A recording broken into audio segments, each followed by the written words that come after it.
ಸಾಕಷ್ಟು ಮೀಟಿಂಗ್ಗಳಾಯಿತು. ಒಬ್ಬರ ಕಡೆಗೆ ಇನ್ನೊಬ್ಬರು ಮಸಾಲೆಯನ್ನು ಅರಿಯೋ ರೀತಿಯಲ್ಲಿದ್ದಂತಹ ನಾಯಕರನ್ನ ಒಟ್ಟಾಗಿ ಸೇರಿಸ್ತಾ ಇದ್ದೀವಿ ನಾವು ಅಂತ ಸಂದೇಶವನ್ನು ಹೈಕಮಾಂಡ್ ಕೊಡ್ತು. ಬಟ್ ಗೊಂದಲಕ್ಕೇನಾದರೂ ಬ್ರೇಕ್ ಬಿತ್ತಾ ಅಂತ ಕೇಳಿದ್ರೆ ಗೊಂದಲ ಮುಂದುವರಿತಾ ಇದೆ.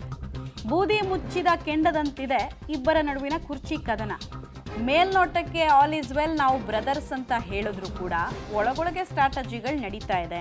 ನಾನಾ ನೀನಾ ಎಂಬಂತಹ ನಿರ್ಣಾಯಕ ಯುದ್ಧ, ಕೋಲ್ಡ್ ವಾರ್ ಅಂತೂ ಸಿದ್ದು ಡಿಕೆಶಿ ನಡುವೆ ಅದಕ್ಕೆ ಫುಲ್ ಸ್ಟಾಪ್ ಬಿದ್ದಿಲ್ಲ. ಸೋಮವಾರ ಸೋನಿಯಾ ಅಂಗಳದಲ್ಲಿ ಇಬ್ಬರ ಸಂಧಾನ ಸಭೆ ಅಂತ ವಿಶ್ಲೇಷಣೆಗಳು ಕೇಳಿಬರ್ತಾ ಇದೆ. ಸೋನಿಯಾ ಗಾಂಧಿ ಮುಂದೆ ಅಧಿಕಾರದ ಕ್ಲೈಮ್ ಮಾಡೋಕೆ ಸಿಎಂ ಸಿದ್ದರಾಮಯ್ಯ ಅವರು ಮತ್ತು ಡಿಕೆ ಶಿವಕುಮಾರ್ ಅವರು ಸಿದ್ಧತೆಯನ್ನು ತಮ್ಮದೇ ರೀತಿಯಲ್ಲಿ ಮಾಡ್ಕೊಳ್ತಾ ಇದ್ದಾರೆ. ಅಧಿಕಾರ ಆಲ್ರೆಡಿ ಸಿಎಂ ಸಿದ್ದರಾಮಯ್ಯ ಅವ್ರ ಕೈಯಲ್ಲಿದೆ, ಅದನ್ನು ಕಿತ್ಕೊಳ್ಬೇಕು ಅನ್ನೋದು ಡಿಕೆ ಶಿವಕುಮಾರ್ ಅವ್ರ ಮನಸ್ಥಿತಿ. ಇದಕ್ಕೆ ಒಪ್ಕೊಳ್ತಾರ ಸೋನಿಯಾ ಗಾಂಧಿ? ಒಪ್ಪಿದ್ರೆ ಏನು ಅನ್ನೋದು ಪ್ರಶ್ನೆ. ಇಬ್ಬರ ಮಾತು ಕೇಳಿ ಯಾವ ಸಂಧಾನ ಸೂತ್ರ ಹೊರಬೀಳುತ್ತೆ ಅನ್ನೋದನ್ನು ನೋಡಬೇಕು. ಬಟ್ ಸಿದ್ದರಾಮಯ್ಯ ಮತ್ತು ಡಿ ಕೆ ಶಿವಕುಮಾರ್ ಒಂದು ಸಿದ್ಧತೆಯನ್ನಂತೂ ಮಾಡ್ಕೊಳ್ತಾ ಇದ್ದಾರೆ. ಕುರ್ಚಿ ಯಾಕೆ ಬಿಟ್ಕೊಡಲ್ಲ ಅನ್ನೋದನ್ನು ಹೈಕಮಾಂಡಿಗೆ ಹೆಂಗೆ ಇವರು ಮನ ಒಲಿಸಬಹುದು ಅನ್ನೋದಕ್ಕೆ ಒಂದಷ್ಟು ಡೀಟೇಲ್ಸ್ ನಮ್ಮ ಹತ್ರ ಇದೆ, ಹೇಳ್ತೀವಿ. ಸಿದ್ದರಾಮಯ್ಯ ಅವರ ಕ್ಲೈಮ್ ಏನು ಅಂತ. ಸದ್ಯಕ್ಕೆ ಕುರ್ಚಿ ಬದಲಾವಣೆಯ ಚರ್ಚೆಗಳು ಬೇಡ, ಸುಗಮವಾಗಿ ಆಡಳಿತ ಬೇಕು ಅಂದರೆ ಈ ಚರ್ಚೆಗೆ ಆಸ್ಪದ ಕೊಡೋದು ಬೇಡ ಅನ್ನೋದು ಸಿದ್ದರಾಮಯ್ಯ ಅವರ ಕ್ಲೇಮ್ ಆಗಿರಬಹುದು. ನೆಕ್ಸ್ಟು ಸೆಷನ್ ಇದೆ ಮುಂದಿನ ಸೋಮವಾರದಿಂದ. ಆಮೇಲೆ ಬಜೆಕ್ಟು 16 ಬಜೆಟ್ಗಳನ್ನು ಇಲ್ಲಿ ತನಕ ನಾನು ಮಂಡಿಸಿದ್ದೀನಿ. 17ನೇ ಬಜೆಕ್ಟು ನಾನೇ ಮಂಡಿಸಬೇಕು, ಮತ್ತು ಬಜೆಟ್ ನನ್ನ ಇಷ್ಟದ ಸಬ್ಜೆಕ್ಟು. ಹೀಗಾಗಿ ಬಜೆಟ್ ಮುಗಿದ ಬಳಿಕ ಚರ್ಚೆ ಮಾಡೋದು ಉತ್ತಮ ಅಂತ ಸಿದ್ದರಾಮಯ್ಯ ಅವರು ಪಟ್ಟು ಹಿಡಿಬಹುದು. ಸೆಷನ್ ಅಂದರೆ ಜನವರಿ ತನಕ ಅಂತೂ ಏನೂ ಚೇಂಜಸ್ ಇಲ್ಲ ಅನ್ನೋದು ನಮ್ಗೆ ಗೊತ್ತಾಗಿದೆ ಆಲ್ರೆಡಿ, ಯಾಕಂದರೆ ಡಿಸೆಂಬರ್ ಮೊದಲ ವಾರದಲ್ಲಿ ನಾವು ಇದ್ದೀವಿ. ಆಮೇಲೆ ಕಾರಣವೇ ಇಲ್ಲದೆ ನನ್ನನ್ನು ಬದಲಾವಣೆ ಮಾಡಿದ್ರೆ ಅದು ಪಕ್ಷಕ್ಕೆ ಡ್ಯಾಮೇಜು ಅಂತ ಹೇಳ್ಬೋದು. ಏನಾದರೂ ಒಂದು ಆರೋಪಗಳು ನನ್ನ ಮೇಲೆ ಇರಬೇಕಲ್ವಾ, ನಾನು ಕರಪ್ಷನ್ ಮಾಡಿದ ಆರೋಪ ಇರಬೇಕಲ್ವಾ, ಯಾವುದೂ ಇಲ್ಲಾಂದರೆ ಸುಮ್ಮನೆ ಹೆಂಗೆ ಚೇಂಜ್ ಮಾಡ್ತೀನಿ ಅಂತ ಕೇಳ್ಬೋದು. ಪಕ್ಷದ ಮೇಲೆ ಅಹಿಂದ ವರ್ಗ ಮುನಿಸಿಕೊಳ್ಳಬಹುದು. ಯಾಕಂದರೆ ಸಿಎಂ ಸಿದ್ದರಾಮಯ್ಯ ಅವರು ಅಹಿಂದ ಚಾಂಪಿಯನ್. ರಾಷ್ಟ್ರೀಯ ಮಟ್ಟದಲ್ಲೂ ಪಕ್ಷಕ್ಕೆ ಮುಜುಗರ ಇದರಿಂದ ಆಗಬಹುದು. ಸ್ಪೆಷಲಿ ರಾಹುಲ್ ಗಾಂಧಿ ಅವರಿಗೆ ಅಹಿಂದ ಮತಗಳ ಸೆಳೆತ ಮತ್ತು ಕನ್ಸಾಲಿಡೇಷನ್ನ ವ್ಯಾಲ್ಯೂ ಗೊತ್ತಿದೆ. ಹೀಗಾಗಿ ರಾಷ್ಟ್ರ ಮಟ್ಟದಲ್ಲಿ ಕೂಡ ಚರ್ಚೆ ಆಗ್ಬೋದು ಅಂತ ಕೇಳ್ಬೋದು. ಹಾಗೆ ಹೆಚ್ಚು ಶಾಸಕರ ಬೆಂಬಲ ನನ್ನ ಪರ ಜಾಸ್ತಿ ಇದೆ, ಶಾಸಕರ ಬೆಂಬಲದ ಬಲವೇ ನನ್ನ ಆಸ್ತಿ ಅನ್ನೋದನ್ನು ಹೇಳಬಹುದು. ಶಾಸಕರ ಅಭಿಪ್ರಾಯ ಇಲ್ಲದೆ ಬದಲಾವಣೆ ಆದರೆ ಅವರು ಅಸಮಾಧಾನಗೊಳ್ಬೋದು. ಬಿಕಾಸ್ CLP ಮೀಟಿಂಗಲ್ಲಿ ನನ್ನನ್ನು ಆಯ್ಕೆ ಮಾಡಿರೋದು 5 ವರ್ಷಕ್ಕಂತ ಆಯ್ಕೆ ಮಾಡಿರೋದು, ಈಗ 2 ವರ್ಷಕ್ಕೆ ಚೇಂಜ್ ಮಾಡಿಬಿಟ್ರೆ ಹೆಂಗೆ ಅನ್ನೋದು ಇವ್ರದ್ದು ವಾದ ಅಂತೆ. ಇದು ಸರ್ಕಾರ ಮತ್ತು ಪಕ್ಷಕ್ಕೆ ಡ್ಯಾಮೇಜ್ ಆಗಬಹುದು. ಮುಂದಿನ ಎಲೆಕ್ಷನ್ನು, ಸ್ಥಳೀಯ ಎಲೆಕ್ಷನ್ಗಳ ಮೇಲೆ ಇದರ ಪರಿಣಾಮಗಳಾಗಬಹುದು ಅಂತ ಸಿದ್ದರಾಮಯ್ಯ ಅವರು ಮನವರಿಕೆ ಮಾಡಿಕೊಡ್ಬೋದಂತೆ. ಗೊಂದಲಗಳು ಇಲ್ಲದೆ ಆಗಬೇಕಿದ್ದ ಮಾತುಕತೆ ಡಿಕೆಶಿ ಮತ್ತು ಬಣದಿಂದ ಸೃಷ್ಟಿಯಾಗಿದೆ. ಅಂದರೆ ಈ ಮಾತುಕತೆ ಹಂತದಲ್ಲಿತ್ತ, ಚರ್ಚಾ ಹಂತದಲ್ಲಿತ್ತ, ಒಪ್ಪಂದ ಇತ್ತ, ಅದೆಲ್ಲದರ ಬಗ್ಗೆ ಯಾಕೆ ಗೊಂದಲಗಳನ್ನು ಇವರು ಕ್ರಿಯೇಟ್ ಮಾಡ್ತಿದ್ದಾರೆ ಅಂತ ಕೇಳ್ಬೋದು.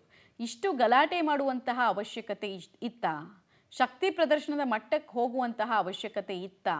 ವರ್ಲ್ಡ್ ವಾರ್ ಅಂತೆಲ್ಲ ಅಲ್ಲಿ ಟ್ವೀಟ್ನಲ್ಲಿ ಬರೆಯುವಂಥ ಅವಶ್ಯಕತೆ ಇದೆ ಅಂತ ಕೇಳ್ಬೋದು. ಡಿಕೆಶಿ ಬೆಂಬಲಿಗರು ಬಂಡಾಯದ ಬಾವುಟವನ್ನು ಹಾರಿಸಿದ್ದಾರೆ, ಪಕ್ಷ ವಿರೋಧಿ ಚಟುವಟಿಕೆಗಳನ್ನು ಅವರು ಮಾಡ್ತಿದ್ದಾರೆ ಅಂತ ಇವರು ಹೇಳಬಹುದು. ಒಬ್ಬ ಸಿಟ್ಟಿಂಗ್ CM ಇರಬೇಕಾದ್ರೆ ಹೀಗೆಲ್ಲ ಮಾಡೋದು ಸರಿನಾ ಅಂತ ಕೇಳ್ಬೋದು. ಹೈಕಮಾಂಡ್ ಕ್ರಮ ತೆಗೆದುಕೊಳ್ಳದೇ ಇದ್ದಿದ್ದು ಎಷ್ಟು ಸರಿ? ಅವರಲ್ಲಿ ಎಷ್ಟು ಜನಕ್ಕೆ ನೋಟಿಸ್ ಹೋಯಿತು? ನೋಟಿಸ್ ಹೋದ್ಮೇಲೆ ಎಷ್ಟು ಜನರ ಮೇಲೆ ಕ್ರಮ ಆಯಿತು? ನೋಟಿಸ್ದು ವ್ಯಾಲ್ಯೂ ಏನು ಹಾಗಾದರೆ ಅಂತ ಕೇಳಬಹುದು. ಗೊಂದಲಗಳು ಸೃಷ್ಟಿಯಾಗಿ ಸರ್ಕಾರ ಮತ್ತು ಪಕ್ಷಕ್ಕೆ ನಿರಂತರವಾಗಿ ಡ್ಯಾಮೇಜ್ ಆಗ್ತಾ ಇದೆ. ಹೀಗಾಗಿ ಈ ಪರಿಸ್ಥಿತಿಯಲ್ಲಿ ಚೇಂಜಸ್ ಮಾಡಬೇಡಿ ಅಂತ ಕೇಳ್ಕೊಳ್ಬಹುದು. ಹೈಕಮಾಂಡ್ ನಿರ್ಧಾರಕ್ಕೆ ನಾನು ಬದ್ಧ ಅಂತ ಒಂದು ಸ್ಟ್ಯಾಂಡರ್ಡ್ ಸ್ಟೇಟ್ಮೆಂಟನ್ನು ಕೂಡ ಕೊಡಬಹುದು. ನಿಮ್ಮ ನಿರ್ಧಾರ ಏನೇ ಇದ್ರೂ ಕೂಡ ನನ್ನ ಒಪ್ಪಿಗೆ ಇದೆ ಅನ್ನೋದನ್ನು ಕೂಡ ಹೇಳೋ ಪ್ರಯತ್ನವನ್ನು CM ಸಿದ್ದರಾಮಯ್ಯ ಅವರು ಸೋನಿಯಾ ಮೇಡಮ್ ಮುಂದೆ ಮಾಡಬಹುದು. ಹಾಗಾದರೆ DK ಶಿವಕುಮಾರ್ ಕ್ಲೈಮ್ ಏನಾಗಿರುತ್ತೆ? ಈಗ ಇವರು ಚಾಲೆಂಜರು, ಸಿದ್ದರಾಮಯ್ಯ ಅವರು ಡಿಫೆಂಡಿಂಗ್ ಚಾಂಪಿಯನ್ ಆದರೆ ಇವರು ಚಾಲೆಂಜರು. ಇವ್ರದ್ದು ಒಂದಷ್ಟು ವಿಚಾರಗಳಿರುತ್ತಲ್ಲ, ನೋಡೋಣ. ಪಕ್ಷ ಅಧಿಕಾರಕ್ಕೆ ಬಂದಾಗ 2.5 ವರ್ಷ ಮಾತುಕತೆ ಆಗಿತ್ತು. ಎಲ್ಲಿದಾಗಿದ್ದು? ಮಲ್ಲಿಕಾರ್ಜುನ್ ಖರ್ಗೆ ಅವರ ನಿವಾಸ 2023ರಲ್ಲಿ ಡೆಲ್ಲಿಯಲ್ಲಿ. ಅದರಂತೆ ಪ್ರಕ್ರಿಯೆಗಳು ನಡೀಲಿ. 2.5 ವರ್ಷ ಆಗೋಗಿದೆ, ನವೆಂಬರ್ 20ಕ್ಕೆ 2.5 ವರ್ಷ ಆಗೋಗಿದೆ, ಆಗಲಿ ಚೇಂಜಸ್ಸು ಅಂತ ಇವ್ರು ಕೇಳ್ಬೋದು. ಪಕ್ಷ ಅಧಿಕಾರ ತರೋದಕ್ಕೆ ನಾನು ಹಗಲಿರುಳು ದುಡಿದಿದ್ದೀನಿ. ಇವರು 2019ರ ನಂತರ KPCC ಅಧ್ಯಕ್ಷರಾದಾಗ ವಿಪರೀತ ವೀಕ್ ಸ್ಟೇಟಲ್ಲಿ ಕಾಂಗ್ರೆಸ್ ಇತ್ತು. ಸೊ ನಾನು ಕೂಲಿ ಕೇಳ್ತಾ ಇದ್ದೀನಿ, ದುಡಿದ ಮೇಲೆ ಕೂಲಿ ಕೇಳ್ತಾ ಇದ್ದೀನಿ, ಸಂಘಟನೆ ಮಾಡಿದೆ, ಜನರಲ್ಲಿ ನಂಬಿಕೆ ಬರೆಸಿದೆ, ಹೀಗಾಗಿ ನಂಗೆ ಬೇಕು ಅಧಿಕಾರ ಅಂತ ಕೇಳಬಹುದು. ಪಕ್ಷಕ್ಕಾಗಿ ನಾನು ಪಡಬಾರ್ದ ಕಷ್ಟಪಟ್ಟಿದ್ದೀನಿ. ಪಡಬಾರ್ದ ಕಷ್ಟ ಅಂದರೆ ಯಾವುದು? ತಿಹಾರ್ ಜೈಲಿಗೆ ಹೋದ್ರಲ್ಲ ಆ ವಿಚಾರ. ನನ್ನ ಕುಟುಂಬ ನೋವಲ್ಲಿತ್ತು ಅಂತೆಲ್ಲ ಅನುಕಂಪದ ಕಾರ್ಡನ್ನು ಪ್ಲೇ ಮಾಡಬಹುದು.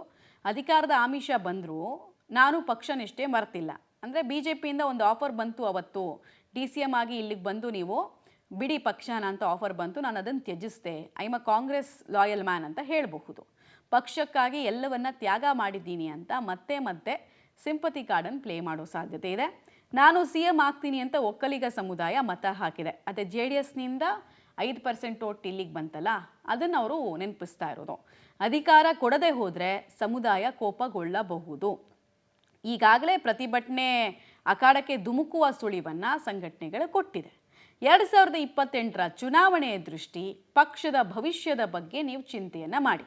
ನಂಗೆ 2 ವರ್ಷ ಆದರೂ ಬೇಕು ನಾನು ಸೆಟಲ್ ಆಗೋಕ್ಕೆ, ನಾನು ಹಿಡಿತದಲ್ಲಿ ತೊಗೊಳ್ಳೋದಕ್ಕೆ, ನೆಕ್ಸ್ಟ್ ಚುನಾವಣೆನ ಎದುರಿಸೋದಕ್ಕೆ. ಏಕಾಏಕಿ 2022ರ ಲೀಡರ್ಶಿಪ್ ತಗೋ ಅಂದರೆ ನಾನು ಅವಾಗ ತೊಗೊಳ್ಳಲ್ಲ, ಇವಾಗಲೇ ಕೊಡೋದಾದರೆ ಅಂತ ಕೇಳಬಹುದು.